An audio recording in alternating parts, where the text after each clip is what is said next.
الرحمن الرحيم. الحمد لله رب العالمين، والصلاة والسلام على رسول الله صلى الله عليه وسلم. طبعا maanta ka hadlaynaa waxa weeye suturing process. waxaanu kaga hadlaynaa waa channelkeeni aqoon reeb channel. aqoon reeb channel waxaad aad uga faa'iideysan doontaan waxa weeye mihnadaha caafimaadka ee kala duwan, waxyaabaha aadka waxtarka u leh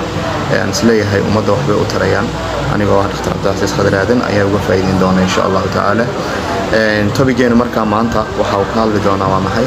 suturing process. waa hababka wax loo talo. waxaanu ka hadli doonaa qalabyada wax lagu talo. waxaanu ka hadli doonaa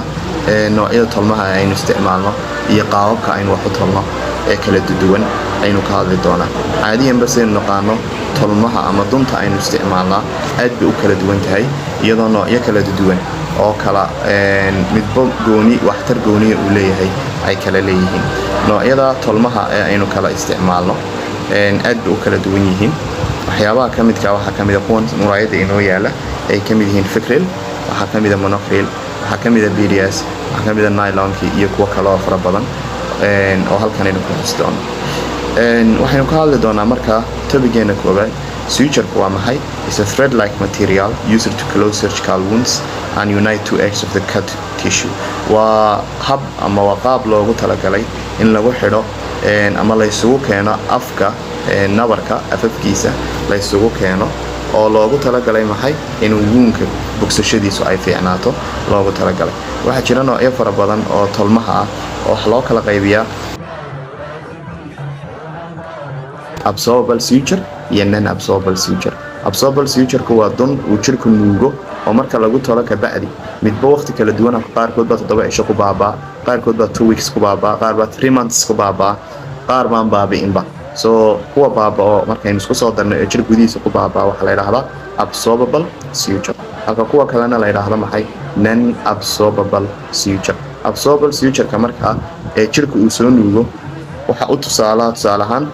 kuwana arkaysaan ay ka mid yihiin maxay catgut iyo maxay fikril. waxaa soo kale absorbable laftirkiisa loo sii kala qaybin karaa natural iyo synthetic. natural kuwa qaar dabiiciya oo si dabiici ahna loo helay deedna laga samaystay in dun laga dhigo. qaarkoodna waxay qaar dad sameeyay oo synthetic ay ka mid yihiin fikrilku ay ka mid yihiin. kidiis waa markaa absorbable suture. ka labaad waxa weeye waa non absorbable suture. This is a type of suture. waa nooc tolmo loogu talagalay inaanu jirku nuugin. waxaa u tusaalaha maxay silk iyo nylon. waa labadooduna waxay kala yihiin synthetic iyo biologic iyo maxay natural ama biologic type oo nooc sameeya iyo qaab naturally loo helay. silk iyo nylon marka aynu ka hadlayno labaduba waxa loogu talagalay nabarada aan la doonayn inay furmaan. that means waqti dheer aad doonaysa inay kuu sii joogaan dunta kuuga sii xidhnaato waa lagu xidhaa. hadhow toolena waxay u baahan tahay in qofka laga remove garayo oo laga jaro. hadhow toole aadna u adag yihiin. hadhow toole waxa u baahan in qofka laga jaro oo laga saaro. maxaan idhaahdaa waxa weeye selection of suture materialka. sidaynu u dooranaynaa dunta ama qalabka aynu wax ku tolayno? waxaynu u dooranaynaa waxyaabo badan oo nabarkaaga la tacalluqa ayaa waxay saameyn ku leeyihiin habka aad u tolayso iyo materialka aad isticmaalayso ama nooca dunta aad isticmaalayso iyo saad u isticmaalayso ay ku xidhnaanayaan nabarka aad haysato. nabarka aad haysataa stitcheskaaga iyo qaabka aad u xidhaysa xataa way ku kala duwanaanayaan nabarku qaabka uu yahay. waxyaabaha go'aamiya waxaa ka mid ah type-ka iyo site-ka operationka. meesha laga qalayo qofka iyo nooca loo qalayo waxay go'aaminaysaa nooca tolmaha ee aad doonaysa inaad samayso. waa inaad eegtaa markaa aad nabarkaaga qiimaysaa nooceebad u toli kartaa ee ugu quruxda badan ama ideally loo isticmaalaa in lagu tolo. noocee oo tolmaa baa loo isticmaalaa in lagu tolo. qaabkee ayaa loo isticmaalayaa in loo tolo. waxyaabahaas waa inaad ka fikirta. waxyaabaha kale aad eegaysa waxaa ka mid ah healing characteristics of tissue informed. nabarkani siduu kuugu bogsado waqti intee leeg buu u baahan yahay. duntaadu waqti intee leeg baad u baahan tahay inay ku jirto. waxyaabaha iyaduna ka qaadanaya ka mid tahay. dumaha laftarkoodu qaarkood baa infections bacteriadu ay more vulnerable u tahay. vulnerable macnaheedu waxay u nugushahay. marka waa inaad ka fikirtaa dunta aad u isticmaalaysa intee in leeg oo riskiya ay nabarkan aad toshay ay ku keeni kartaa. iyada laftarkeeda waa inaad ka fikirtaa. sidoo kale nooca irbadda iyo dunta aad isticmaalayso oo iyaga laftirkooda aad ka fikirtaa sidoo kale waa inaad ka fikirtaa maxay notkaaga security inteeba notkaagani aad ku kalsoonaan karta aad xidhay inaanu isfurin waxaa jira dumaha qaarkood sida monoclilka aynu xagga hore kusoo aragnay oo kale waa bac oo kale that means marka aad xidho way kala silbanaysaa haddii aanad 2 or 3 nots mar israacinin waxa dhacaysa haddii aad hal not ku kalsoonaato in hadhow tolan nabarkaaga uu iskaba furmaba oo notkii marka ay furanto nabarkii iska afkiiska kala ballaadhaba iska furmaba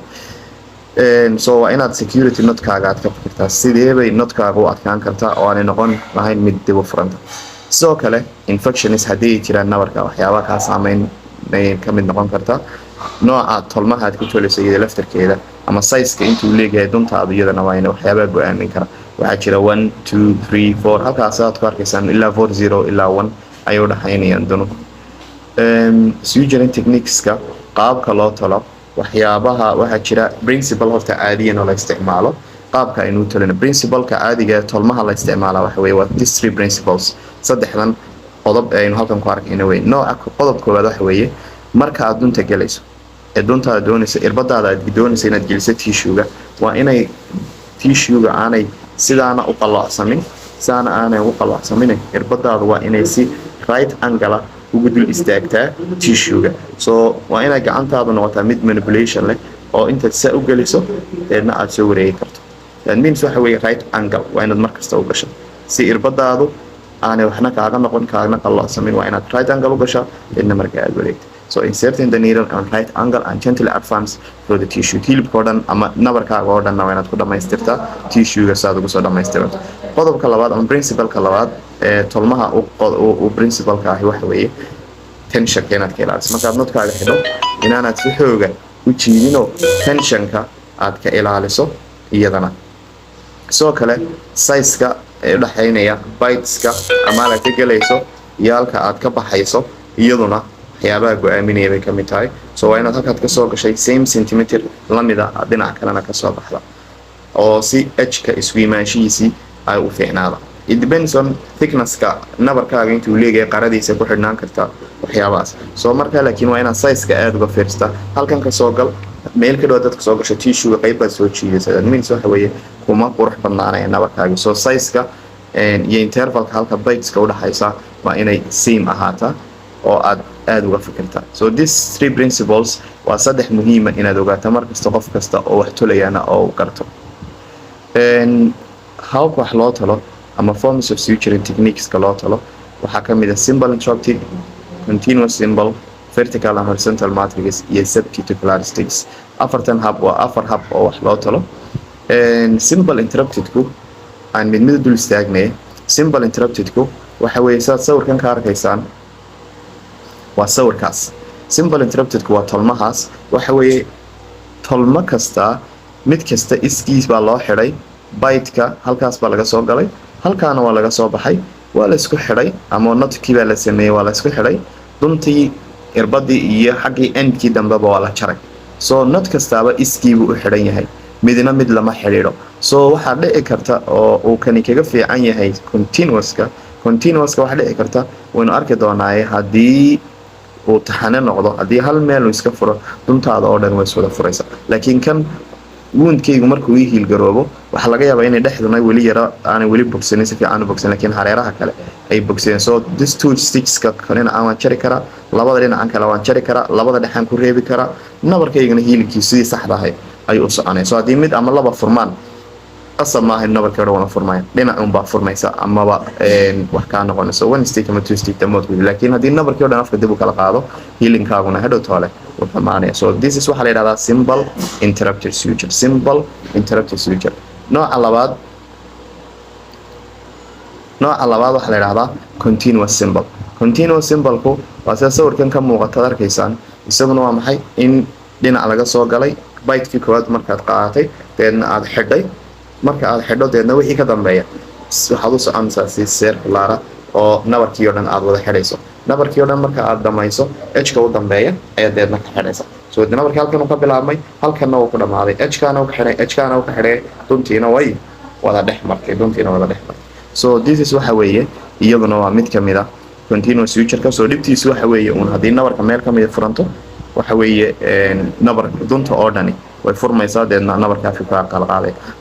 laba haddii nabarkaagu uu drainage leeyahay oo tusaale ahaan wax kasoo dareen garoobayaan ama bas ama waxaad u baahan tahay inaad uu kasoo dareen garaysmo haddii aad ku tasho this type of tolmahan oo ah continuous suture-ka waxaa dhacaysa inay wixiiba impacted ku noqdaan oonay kasoo bixin nabarkii oo aanay kasoo dareerin halka laakiin simple interrupterka uu ka fiican yahay spaceka u dhexeeya mid walba tolmaha ay dhici karto in wixii ku jiray oo dhani nabarkaaga ay kasoo dhex bixi karaan haddii dhiig yar wax yar ku harsan yihiin oonu si fiican u qalajin inay wixiiba si fudud uga soo bixi karaan kanna waxaa la idhahdaa continuous suture kan waa matrix suture matrix suture-ku waa laba nooc vertical matrix iyo horizontal matrix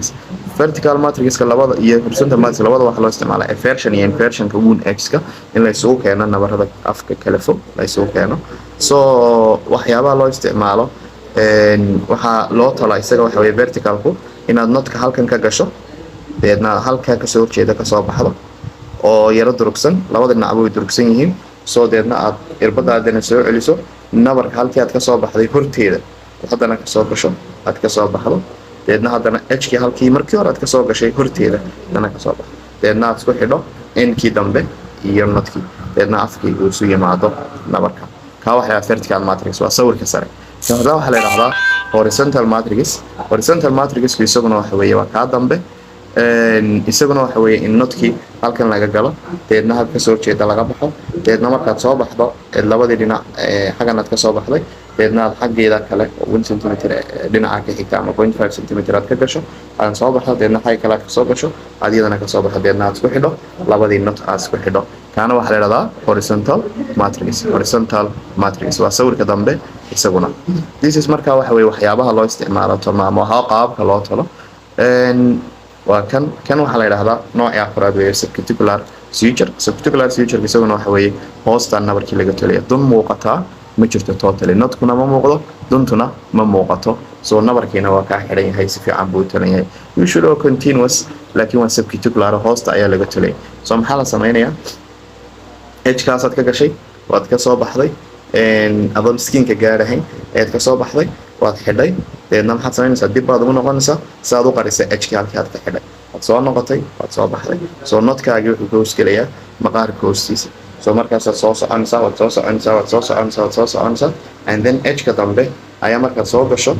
ee dhinacana ka soo gasho ayaad xidhaysaa deedna maxaad samaynaysaa si notkaaga kaaga qarsoomo haddana markaad notkaagii dhammayso ee nabarkii o dhan afkiisa isu yimaado xagga dambe aad kasii baxaysay notkaagii skinka hoostiisa uu galo and this type waxaa la yidhahdaa subcuticular suture badanaa skinka iyo faceka nabarada wejiga ku dhaca waxaa ka magaciisa kale loo odhan karaa cosmetic suture waa nabar waxyaabaha loo isticmaalo in nabarada wejiga ku dhaca hoosta laga tolo ama gaar ahaan hablaha oo kale wejiyada meelaha muuqda oo kale subcuticular suture badanaa lagu talaa oo magaciisa kale la yidhaha cosmetic suture ayaa isaga lata qurxin in lagu qurxiyo nabarka qurxin ahaan loogu talo waayahay and this is waxa weeye waxyaabaha ugu muhiimsan